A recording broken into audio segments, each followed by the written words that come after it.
So Aston Villa will have a 2-goal deficit to make up at Villa Park in next week's second leg against PSG in the Champions League quarter-finals. It was a sickener, really, that third goal. I do think that if Villa were 3-1 down on the 60th minute and it finished that way, maybe we would have different feelings, but to come so close to only having 1 goal to make up in next week's second leg, that would have been a much easier task. It's easier, that's maybe not the right word to use, but I suppose it would. It'd be more manageable, shall I say, the tie. Only having 1 goal to claw back in front of your home fans at Villa Park, but that isn't the case. 2 goals because Nuno Mendes scoring late on 2nd minute of 3 minutes added time. Real body blow for Villa, because I actually thought the game plan worked as well as it could have, to be honest, at least for the most part, because 2 pretty sensational goals from Desiree Doué and Kvaratskhelia. I hope I don't have to say his name too much in this video. I probably will have to. What a player he is. 2 great goals from those 2 players. Turned the game on its head after Morgan Rogers scored in the 35th minute, opening the scoring. Tielemans pulling the ball across for him. But really that only tells like half the story of that goal, because it was great work from McGinn, who I thought was outstanding on the night. Taking pressure off his teammates, offloading the ball well, finding the right times to break forward. And then offloading the ball to Rashford in this specific move.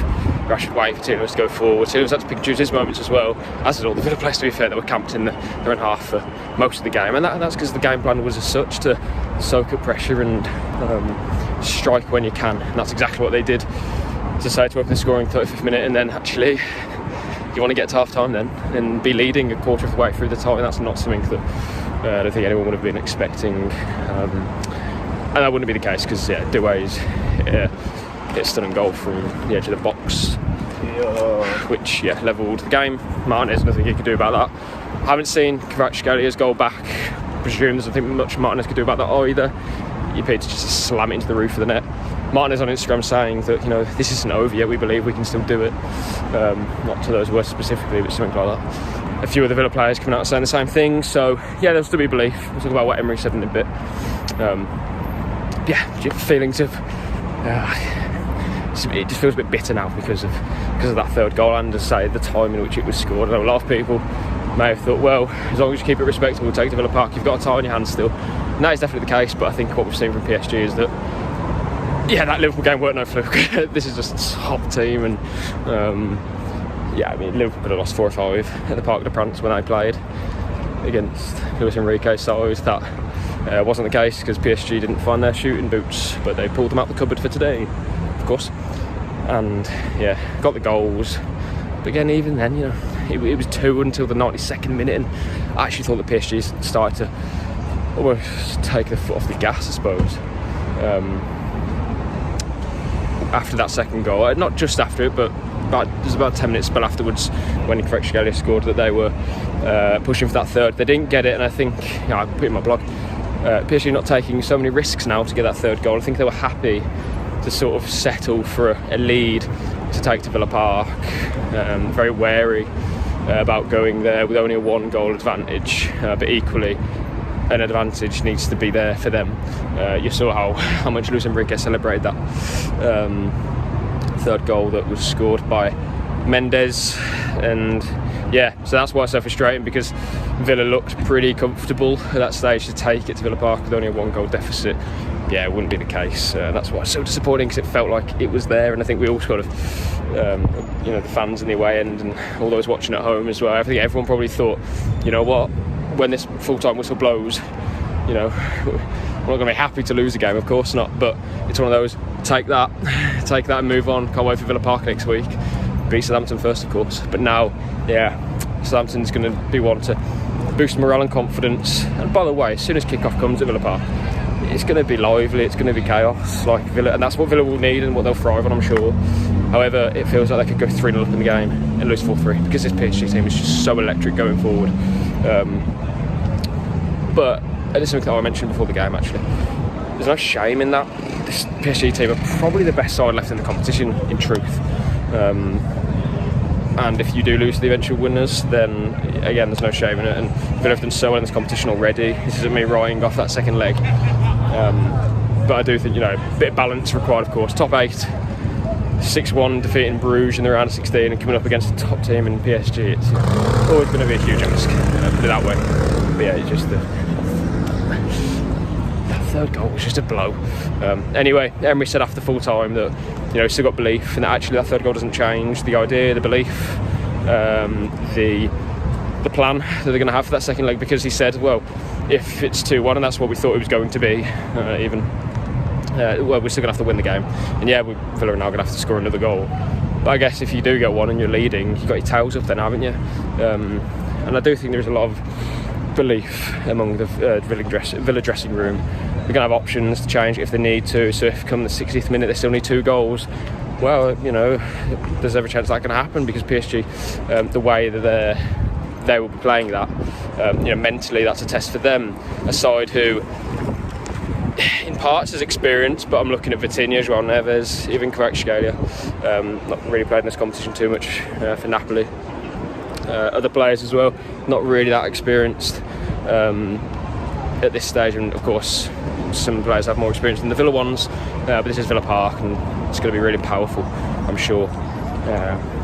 After the game, Matty Cash saying that Emery said at full time that this is only half time in the tie, and again, all you can do is keep your spirits high, keep morale high, because again, this is a situation where Villa, Emery said himself, maybe we expected this sort of scoreline before the game, so I don't think this is something that's going to blindside them, and I'm sure he's already planning or has had a bit of an eye on that second leg as such about what could happen, what could they do if they are losing, because I think it would be silly to plan for playing a second leg at Villa Park having won against PSG. I don't think anyone expected that, even the most ardent of Villa fans or Emery himself. So we'll see what happens there. Kind of going back into the game a little bit, Cash of course was taken off at half time. Disasi came on, not really his best game again, right back, again kind of turned inside out by Kvaratskhelia, and who wouldn't struggle against that player? He's an incredible talent.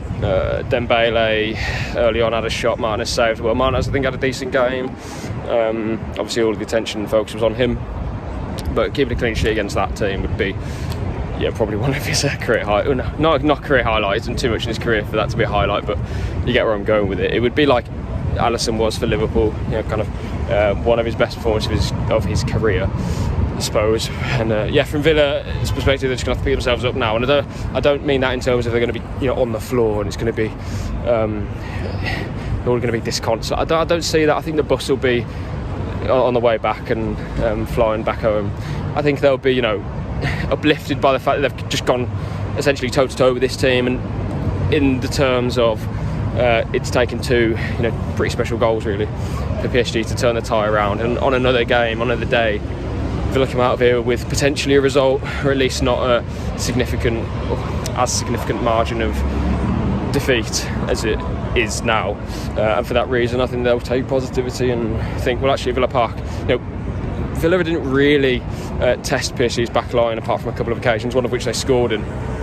But I think they'll be a little bit enthused actually that, well, we really didn't lay much of a glove on them, but when we did, gaps started to show. So now with a different mentality of rather sitting back and defending, Villa go for the jugular, throw the kitchen sink at them from the get-go, and we'll see what happens. Maybe they'll crumble. We don't know that yet. They haven't played at Villa Park. Has any PSG players played at Villa Park?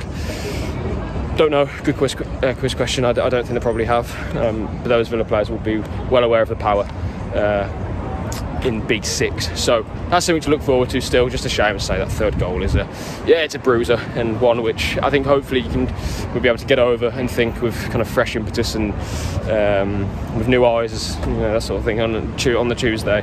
I think, well, you know what, if Villa can get the first goal, that tie is blown wide open. The only kind of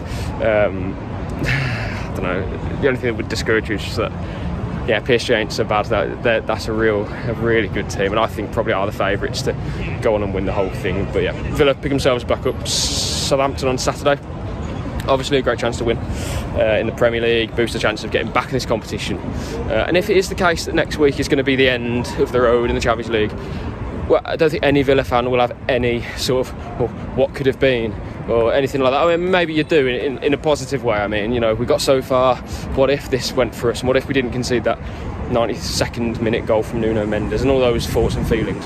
But ultimately, it's just going to be a big pride for what has been. I don't say achieved because that sounds small time. You haven't won anything in this competition or anything like that. But to get this far has been a huge success. It's Villa's first Champions League campaign. There's going to be so much learning involved for these players. Emery's been a manager for 16 years and he always says that there's lots of learning for him to do still in terms of tactics, but in terms of experiences. All of these players will be taking all of that on, I'm sure. And you look at other clubs who've been in the Champions League for one season and not competed particularly well, struggled on the Premier League side and all those different things. Well, that's not the case with Villa this season. They've done extremely well so far in the Champions League. I say so far because it's not over.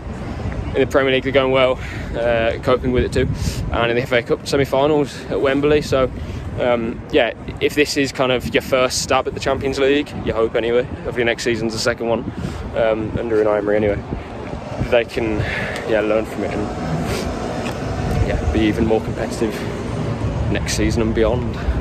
But I'm probably going to wrap up there because we've got a 40-minute walk home and it's nearly 1:30 in the morning and I've got some work to do. So yeah, long night, wouldn't have it any other way. Watching Villa in the quarter-final in Paris in the Champions League. And as I say, these nights, Emery, he said in the pre-match press conference, he doesn't want these nights to be kind of loved and forgotten. This needs to be the norm now. And Villa have made a real statement in the Champions League this season. Yeah, next week it's going to be loud at Villa Park, I'm sure, and that's going to be something to behold and look forward to. Even though it's a 2-goal deficit, but Villa will be there, and we'll see what the night brings. Keep the faith.